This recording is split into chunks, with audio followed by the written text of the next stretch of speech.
I'm Dwight Drummond. Tonight, it's a day many business owners have been anticipating for months. I'm happy now, This is the first customer now, almost 7 months. 7 months closed, We've been closed for, I don't even know how long, like 8 months or something like that.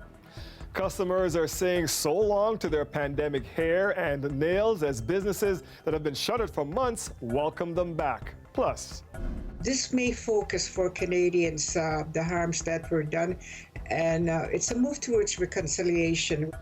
marking July 1st differently, shifting celebration to reflection after the discovery of hundreds of Indigenous remains at residential schools across the country. And we got closed down at the end of November last year. It's been hard on the industry. It's kind of a joy for me to, have everything up and running.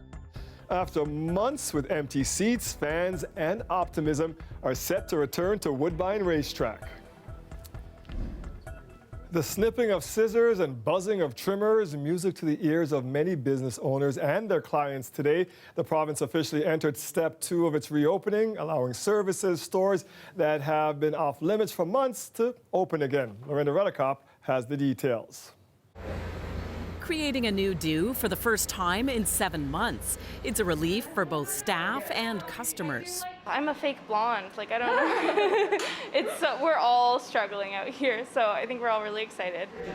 The biggest struggle now is keeping up. I'm looking at my phone right now, and it's just every day there's 10, 15 text messages. I'm booked.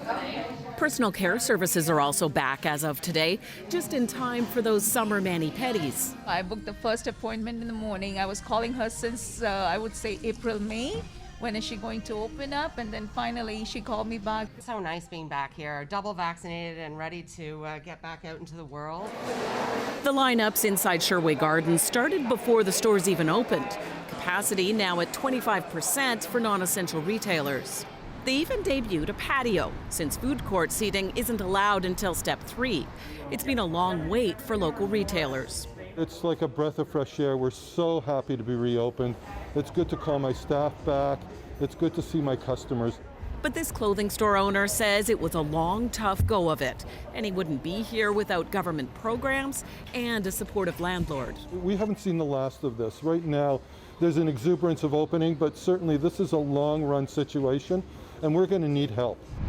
Today, all 3 provincial opposition parties called on the government to do more for local businesses, forced to remain closed for longer than businesses in any other part of the country.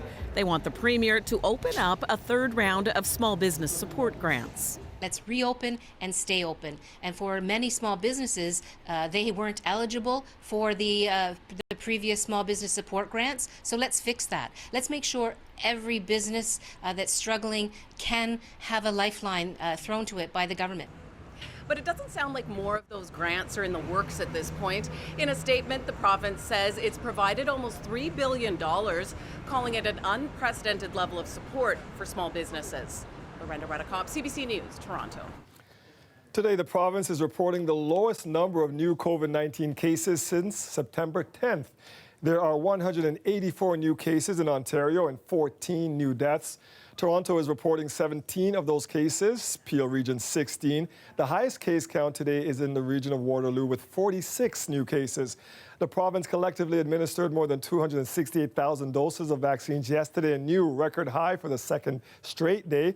More than 77% of people that had at least 1 vaccine dose and 37% are fully vaccinated. And in Toronto, 45% of adults are now fully vaccinated. More unmarked burials have been discovered near a former residential school site, this time in the southern interior of British Columbia. The school was run by the federal government and a Catholic order. The finding is increasing pressure for a formal apology from the Pope. CBC's Olivia Stefanovich has more. The Lower Kootenay Band is still trying to make sense of it.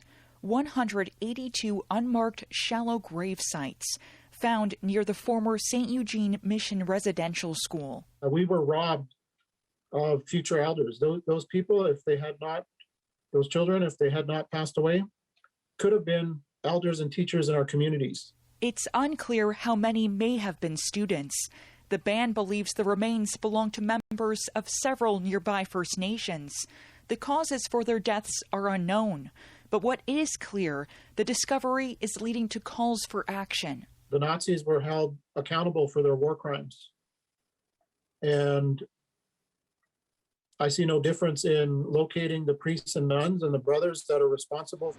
The Prime Minister says he agrees accountability needs to be moved forward. Governments have their role to play, and the Justice Department no doubt will have its role to play as well. But Justin Trudeau also says the Roman Catholic Church needs to step up. That's what people are expecting. I think it is a good piece of news that there are going to be meetings with Indigenous leaders with His Holiness. A delegation of Indigenous people will travel to the Vatican in December, seeking a papal apology for the Church's role in running residential schools. We have to seize the opportunity. Pope Francis will meet separately with a group of First Nations, Inuit, and Métis, then the entire delegation for a final papal audience. The Anglican Church has apologized. The Presbyterian Church has apologized. United Church has apologized. And this is really part of truth and be part of the healing and reconciliation process. There are no guarantees, but the National Chief of the Assembly of First Nations says he's hopeful the meetings will eventually lead to an official papal apology in Canada on Indigenous soil. Olivia Stefanovich, CBC News, Ottawa. There have been fires at two more Roman Catholic churches in Canada. One is in Nova Scotia and the other in Alberta. Oh, it's going to crash. Oh, it is crashing. The fire destroyed a church in Morinville, Alberta, about 40 kilometers north of Edmonton. Firefighters were called in around 3 a.m. but were unable to save the century-old building. Police in the town say some nearby buildings, including a home for the elderly, had to be evacuated. The Nova Scotia church that burned is located on First Nations land about 60 kilometers north of Halifax. The fire was reported a little after 4 a.m. The building was badly damaged but remains intact. In both cases, the cause of the fire remains under investigation. These incidents come after recent fires in BC that destroyed 4 Catholic churches on First Nations territory. Canada Day celebrations were already rolled back in most parts of the province because of the pandemic, but in light of the discoveries of unmarked graves, communities are being asked to mark the holiday as a day to listen. Greg Ross explains. We're asking the people, to grieve with us. Ontario Regional Chief Glenn Hare says Indigenous people across the country are still mourning the discovery of mass graves at former sites of residential schools. He says it's hard to comprehend how anyone in the country is still preparing to go ahead with celebrations. To actually find babies in the ground, this is no time to celebrate. He says it's not just about remembering victims who died, it's also important to respect survivors of residential schools who are now being forced to relive a dark time in their past. Well, that's affecting them big time. They lived it, they've seen it, they've been there. How does one put themselves in them shoes? Communities across the province are showing solidarity. I encourage people to take time on Canada Day to reflect on what each of us can and must do to live up to Canadian values and make sure this country is everything we want it to be and more. There won't be an official fireworks display in the city of Toronto, but that's something that had already been cancelled because of the pandemic. Mayor Tory says the city will do a number of things to stand with Indigenous people. The Toronto sign will join the CN Tower in lighting up in orange tomorrow in solidarity with Indigenous communities across Canada. The city will also be encouraging people to learn more about Canada's history and relationship with Indigenous communities. The mayor of Pickering says his city will be taking similar steps. We invite and encourage our residents to turn their porch lights on at dusk this evening and leave them on until dawn on July the 2nd. Chief Hare says Indigenous leaders have been accused of trying to cancel Canada Day, but he says that's not the case. Let's see what the country looks like next July in 2022. Maybe we do have something to celebrate. Greg Ross, CBC News, Toronto. If you were hoping to cool off with a trip to the beach, here's a few you should stay away from this weekend. Cherry Beach, Sunnyside, and Marie Curtis Park East Beach have all been deemed unsafe to swim at this week. That's because E. coli counts were found in beach water samples from those locations in the last 24 hours. The City of Toronto conducts these tests weekly at all beaches between June and September. All other beaches in the city have been deemed safe to swim.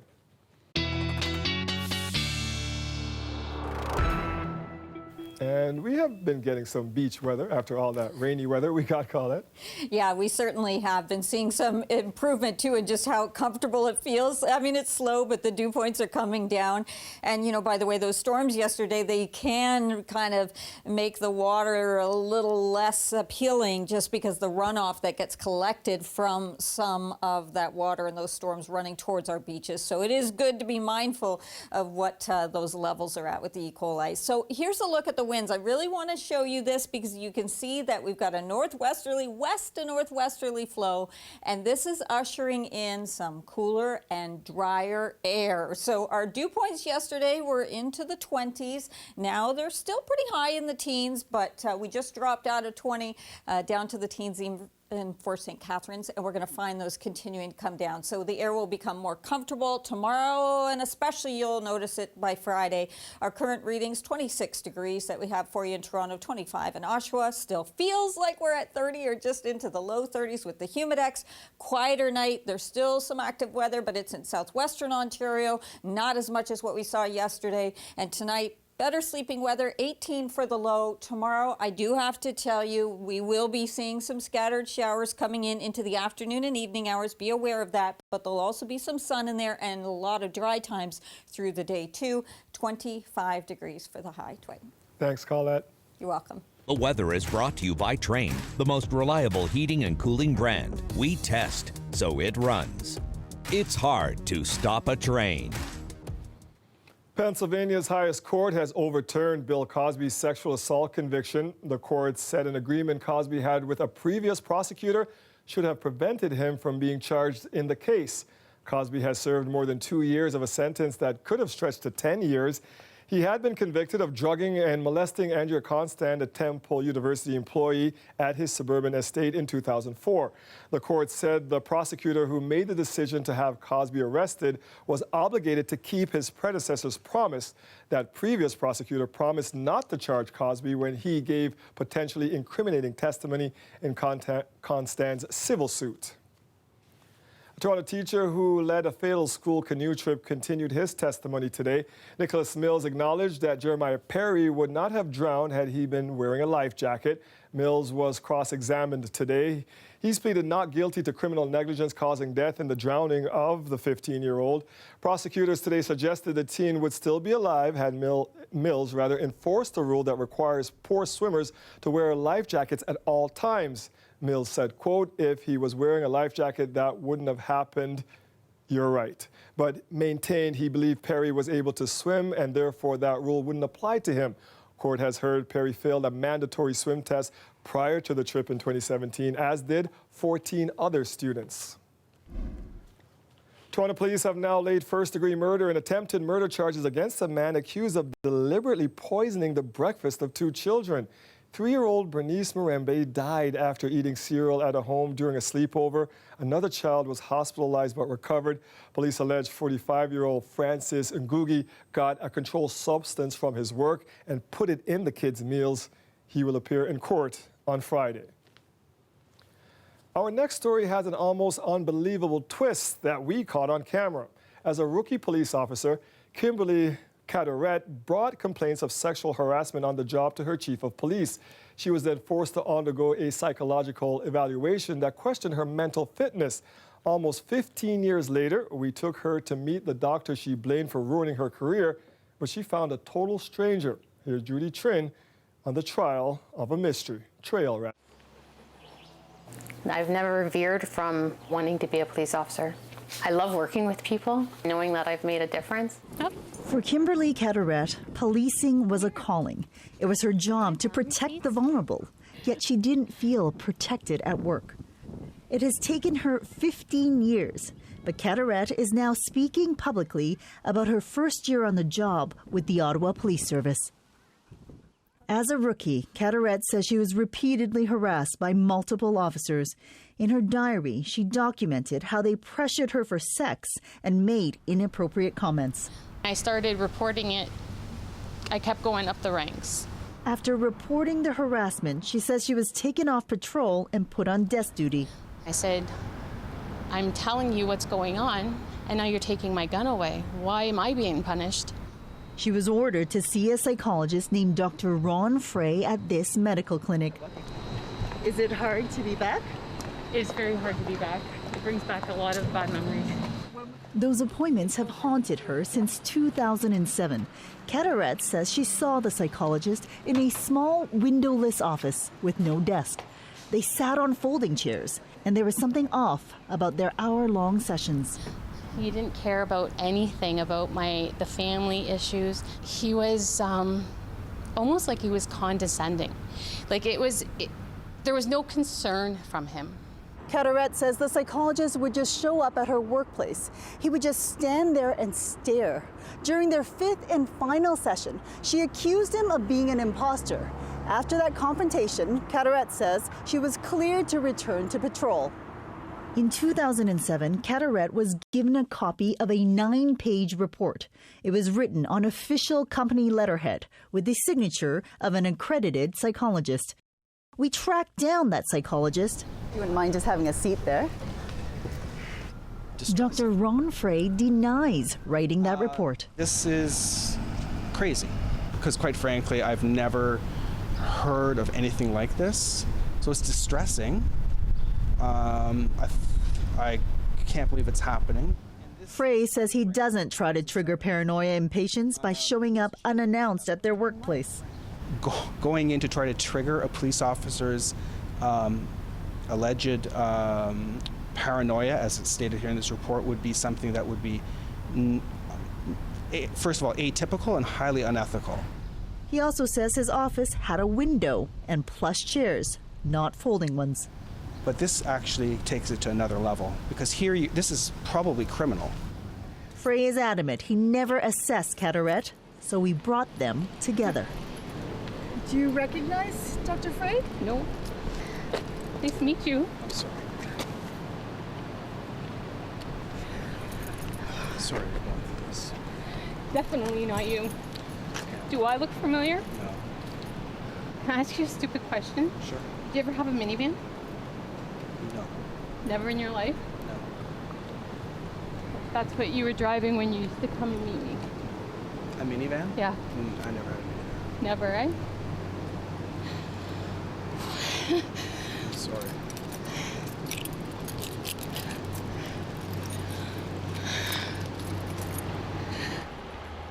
Someone impersonating a psychologist seems far-fetched, but Carteret's lawyer says they have information that can't be ignored. I was a bit cynical at the beginning, but there's a reason that we've stuck with Kimberly, because again, we have not been able to get adequate answers from the people who should be providing answers. Carteret's insurance records from the Ottawa Police show only dental claims, nothing for a psychologist. People can manipulate. Her lawyers want an independent investigation. And something like this definitely needs an outside body to take on the investigation.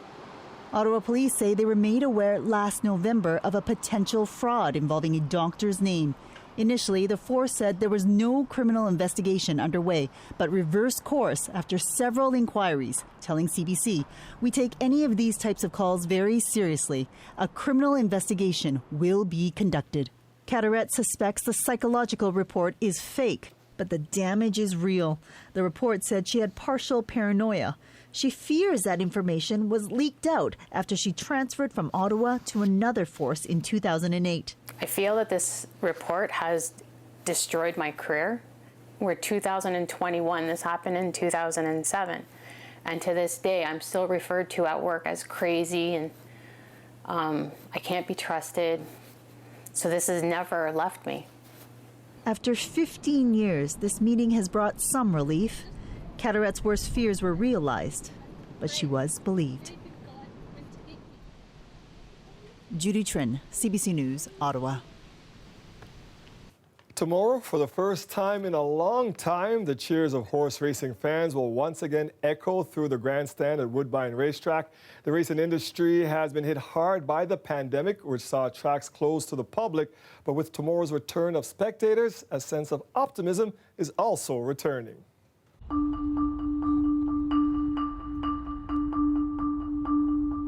We got closed down at the end of November last year, and before that we had limited fans, and it's been a long, dry spell. It's been hard on the industry. It really has been. In the thoroughbred industry, the standardbred industry, the quarter horse industry, these are people, hardworking people, and what's been frustrating for them is we've been closed down, and I think as we learn more about this pandemic, if you were outside and you were masked and you were socially distanced, the risk of COVID is quite minuscule. From a wagering standpoint, we dug a $100 million hole last year, which is hard to make up for. You don't get that back, and certainly this year we dug a not as large a hole because we haven't been off as long. Woodbine Entertainment, we're responsible directly, indirectly for 15,000 jobs. We have 2,000 employees ourselves. At our low point, we were down to 400 employees out of nearly 2,000. And it's been devastating. For me personally, that's been the hardest thing, is dealing with the people and having the people laid off. I've been in the industry for over 30 years in one capacity or another. We were all scared. I got laid off for 2 months at the beginning of all this last year. Off their race, a perfect start. Starting racing when we started up last year without anybody in the stands was so eerie. They're in the inside of this leader and may just do that as they come down the stretch. Out in front, deep on the track, is Osea coming after all of them. After Osea, it's a match in two, and Scatter the Clouds coming. Osea, Scatter the Clouds ahead, Bob. Scatter the Clouds, Osea. There was a lot, I think, despair at the beginning. Owners have been taxed with paying bills on horses for all these months, with no ability to get any income out of that. It has got the Queen's Plate well and truly won. My name is Leroy Myrie, and I'm a security officer here at Woodbine for the past 26 years. And I've made friends with a lot of them, and they also know me by name, so it's kind of excited to have them back. It's kind of a joy for me to have everything up and running, and my favorite races going on, so it's exciting for me. We have re-employed and called back a lot of people for the race operations and to do what we're going to be doing this weekend. The love of horse racing, and it's been around for centuries. There's nothing like being close to the horses and the jockeys and being able to be up close and hear the footprints. And a big day when there's the roar of the crowd, there's nothing like it. We'll have some seating, we'll have patio dining under a reservation system, but people will be spaced, and hopefully we'll have some nice weather, and it'll feel pretty normal. I'm optimistic now that we're getting people back. I saw co-workers 2 days ago that I haven't seen in a year and a half, and it was really nice. In the longer term, we will bounce back because we have such a great brand. We employ so many people and hardworking people, and they deserve to get back at doing what they're doing.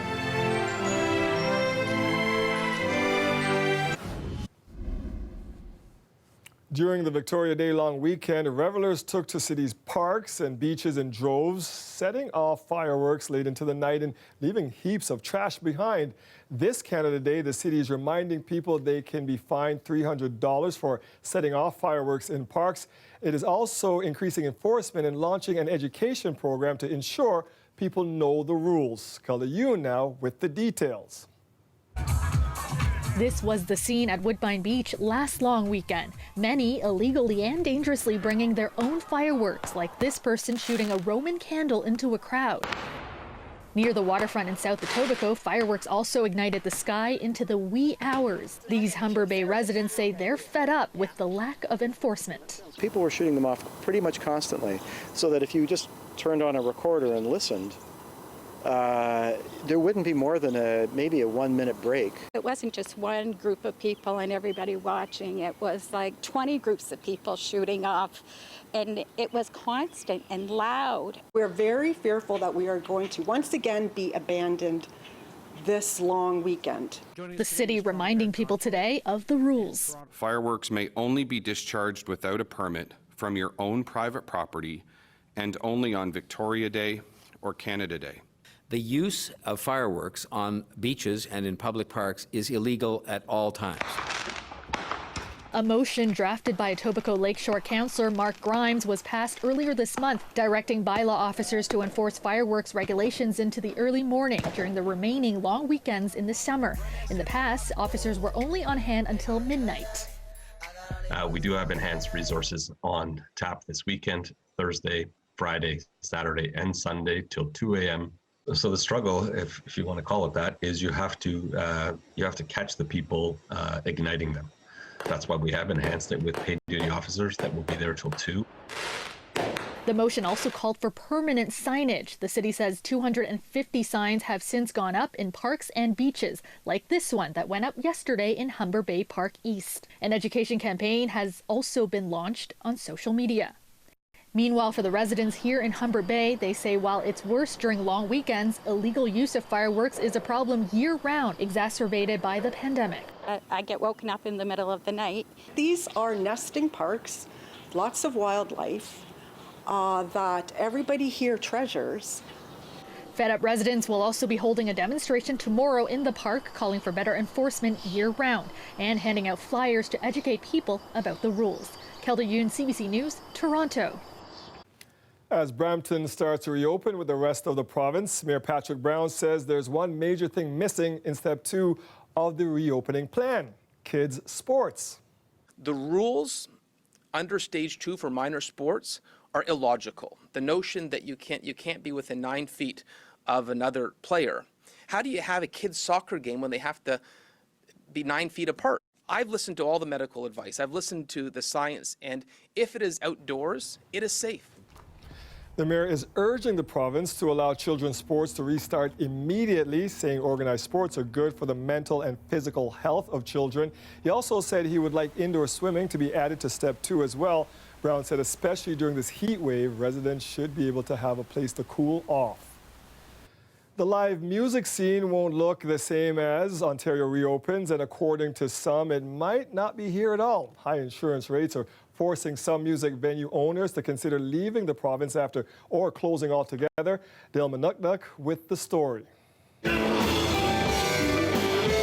This is the legendary Horseshoe Tavern on Queen Street West, celebrating its 70th birthday back in 2017. Happy birthday, dear Horseshoe!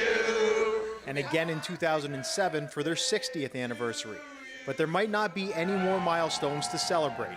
Owner Jeff Cohen tells CBC News that if he can't get liability insurance by the end of year, he'll consider packing up.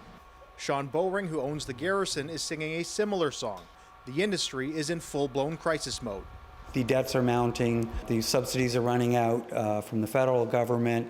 We're not even open yet. So one more cost piled on top of all the other issues that we're going through is going to see possibly mine and some other venues closing. The Garrison has been closed for nearly 500 days and had their insurance canceled over 6 months ago. An email saying goodbye, see you later. It's a problem across the entire country, according to the Canadian Live Music Association. We're hearing every kind of, possible reality here. So absolutely no possibility of coverage, exorbitant increases, or some middle ground. I've heard upwards of 3,000% increases. Legally, venues have to be insured before they can open doors. We've been doing everything we can to prepare for reopening and accommodating restrictions and guidelines, etc. For insurance companies, live music venues are lumped in with other high-risk entertainment businesses like nightclubs, even though they're identified separately within the city. I think that there should be an insurer that can simply provide a program that's tailored to that industry and so doesn't lump the high premiums from other sectors. The City of Toronto has been facilitating talks between the industry and insurers, but those conversations have stalled. Ultimately, it's a provincial matter. They're unregulated and they can charge whatever they want. The Insurance Bureau of Canada says it's not involved and that coverage is available and encourages business owners to continue shopping around. Dale Manukduk, CBC News, Toronto. We are tracking more developments from British Columbia, where a record-breaking heat wave has led to an unprecedented surge in sudden deaths.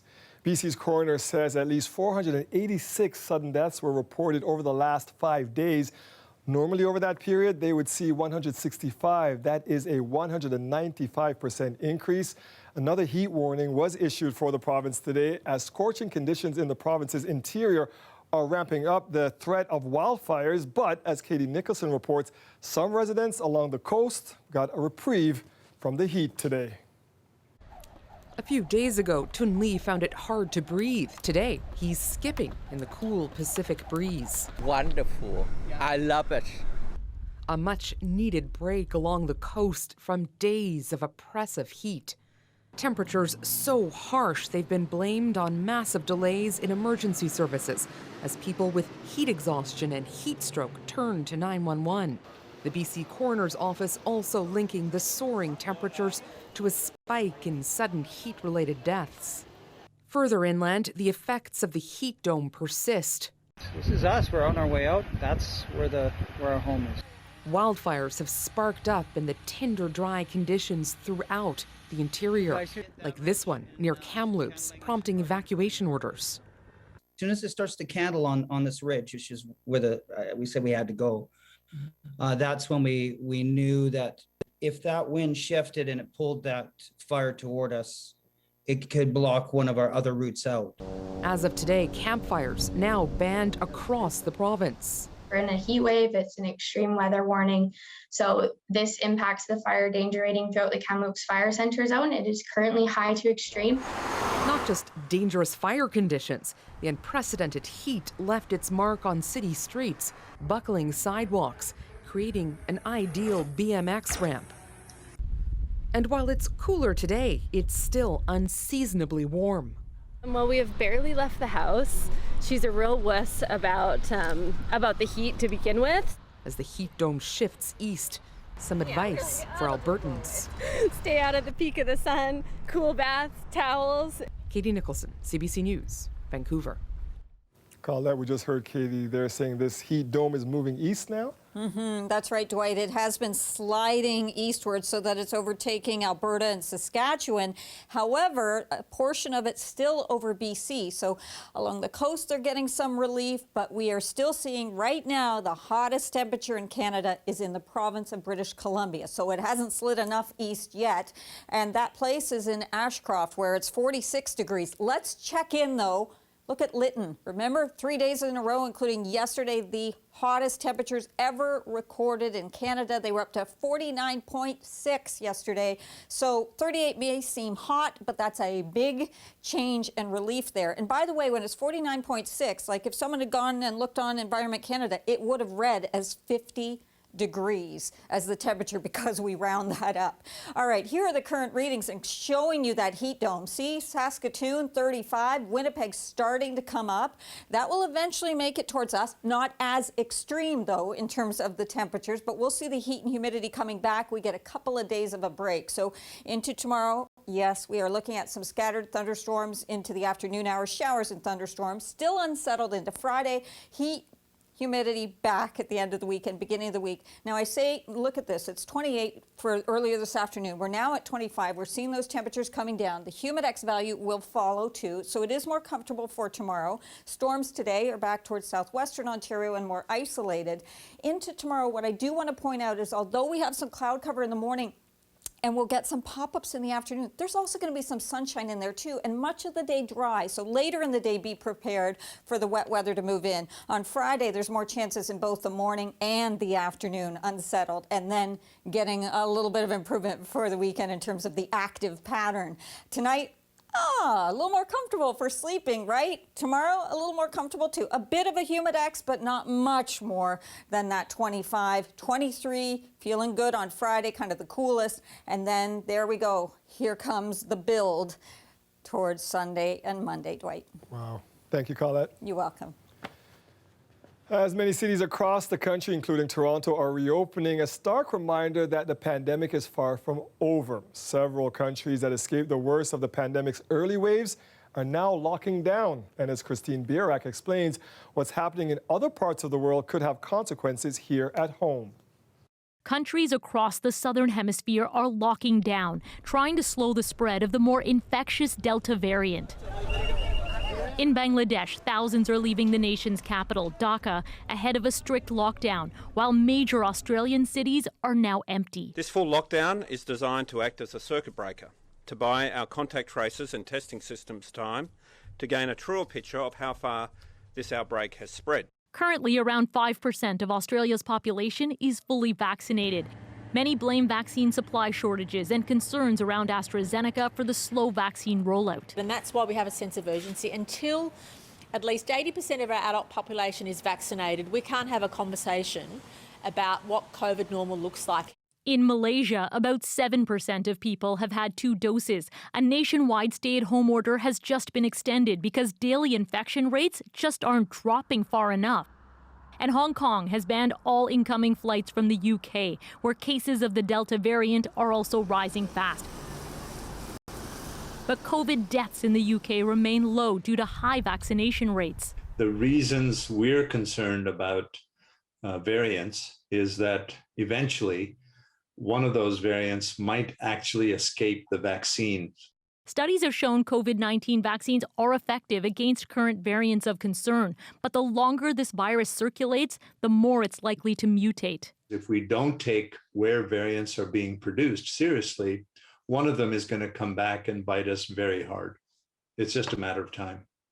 He adds the variant first identified in Brazil also remains a serious threat. Some experts say while countries like Canada are now vaccinating low-risk groups like children, they should also be pushing to vaccinate high-risk adults in other parts of the world as quickly as possible.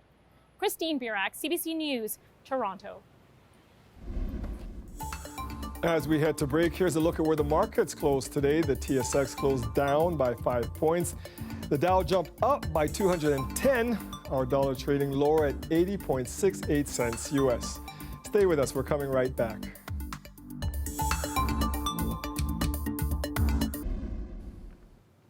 Toronto Mayor John Tory says the city has no plans to revive the already canceled Canadian National Exhibition. Notion that we could say with certainty that the CNE or any other organization should go ahead and sign millions and millions of dollars of contract and hire up all kinds of people is just not something that we can say, and as a result, they can't take the risk. That comes as the city of Vancouver announced the Pacific National Exhibition will go on. Tory says there's not enough time to pay for the summer tradition, and there's no telling where Toronto will be with COVID-19 come August. The Circus is coming to town. Starting tomorrow, people will get to watch a world-renowned Canadian circus company in action. It will be the Seven Fingers' first performance in more than 15 months. The company is partnering up with Restaurants Canada to help raise funds and bring awareness to how mental health affects that industry. Here's a sneak peek.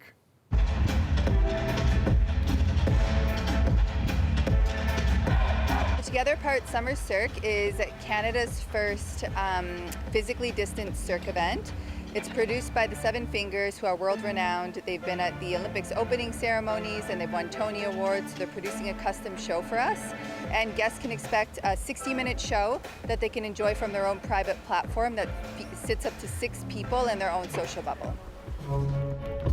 The event industry obviously came to a stop in March of 2020, so it took a big toll on us as an agency, and we had to get really creative with what we were going to do.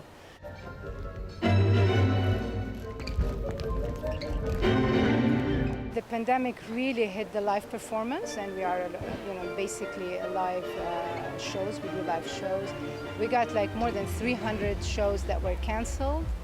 We had several productions. We had 3 premieres that were shut down before we even saw the premiere, like just a few days before the pandemic hit.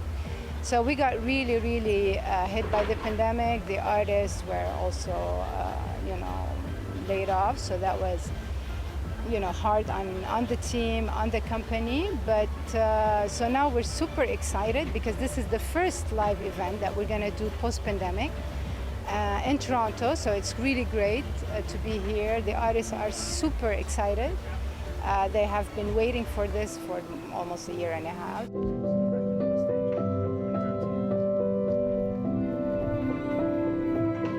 Restaurants Canada is happy to partner with this great group, and we're happy that a lot of the funds are coming to Restaurants Canada to make mental health awareness and programs to help mental health in our industry. It's been a hard year for a lot of people in our industry, not just owners, but chefs and people that work in the restaurants. So it's a great cause, and we're happy to be a part of it. I'm looking forward to seeing everyone's faces when they walk in here. I think that, Ontario has endured some of the longest lockdown measures in the world, and people really need this. And I'm excited to see families come, and I'm excited to see kids come, and I'm gonna be here, and I just wanna see everyone's expression and the excitement when they're watching the show. To buy tickets, you're gonna go to togetherapartcirque.com, and shows are July 1st to August 1st, Thursdays to Sundays.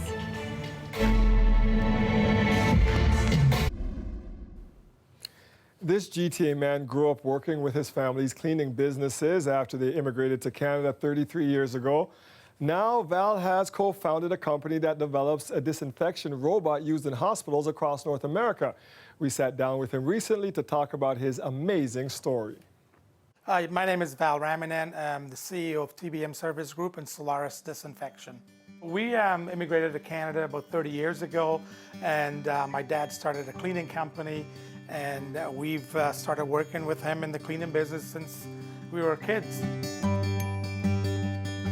Back home, my dad had a very, very comfortable job. He ran a sugar plantation. He had about 800 people working with him, and he sacrificed to come to Canada so that his kids can get a better education. And I'll tell you, the first time I saw my dad with a mopping the floor, it almost brought tears to my eyes. When we started off cleaning, it was a family affair. It was mom, dad, and brothers. We were all going together. For us, it seemed normal. As a family, we came together. We wanted to have a better life. That's why we came to Canada. So we would, finish school at 3:30 in the afternoon. We would go start clean till around 10 o'clock at night, come home, sleep, and then wake up back again in the morning at 3 or 4 o'clock, go cleaning again, get back home, have breakfast, get ready, go back to school. And this was routine. We felt that was a normal way of living. Our big break came once there was a contract with a new building, the Winnipeg Area Control Center, that went out on tender. And once that contract came on tender, I pushed my dad. I said, Dad, let's bid on this contract. I think we can get it. Well, we bid on it, we got it. And that's where when our company really started. So from that one contract, we grew to we had a contract to clean the Winnipeg International Airport. We had a contract for all the Manitoba Hydro buildings, and the company just grew and grew and grew. So we went from just a family business to having 200 employees. And back then, 200 employees was a lot. About 15 years ago, we moved to Toronto. It was like started a new business. I think the highlight for us was that we were also a corporate sponsor. And part of that, my dad was able to carry the torch on the final run, getting the torch into the village. And that was a moment that I'll never forget. Knowing where we started, how my dad started the company, and here my dad was taking the torch down on the street of Toronto was incredible. That was the highlight of the whole thing. So over the years, one of the things that I wanted to focus on was more technology in our business. I didn't want it to be just a regular cleaning company. Now that it's COVID, we're definitely using some enhanced method of disinfection. We're using electrostatic sprayers. So we've got that technology, and now we're starting to introduce new technologies like our UV robots. The biggest push right now is, it was always cleaning for aesthetics. Now our focus is cleaning for health. COVID has brought a lot to the forefront. And one thing that we do know is that as much as cleaners work hard, they don't get everything. And this is where we developed these UV robots, because we believe that these can augment conventional cleaning. It's not to replace cleaning. These will help so that we can get better efficacy in areas that are missed by conventional cleaning. What we've seen is that hospitals have seen a reduction in infections by up to 70% once they've implemented our technology. So for us to come from mopping floors to saving lives is an incredible journey. And we're so proud and humbled by where we are today. Tomorrow is Canada Day, and we've got special programming plans on CBC. Ian Hannah-Mansing will host a one-hour news special that explores who we are as a people, reflecting on our past, present, and future. That's at noon local time on CBC News Network, CBC Television, and CBC Gem. And what do you have for us for tomorrow, Colette? Yeah, this is an important forecast, so let me walk everyone through it. The important thing is it's not an all-day rain event, all right? Outdoors, you're going to be able to enjoy some. You just need to stay aware.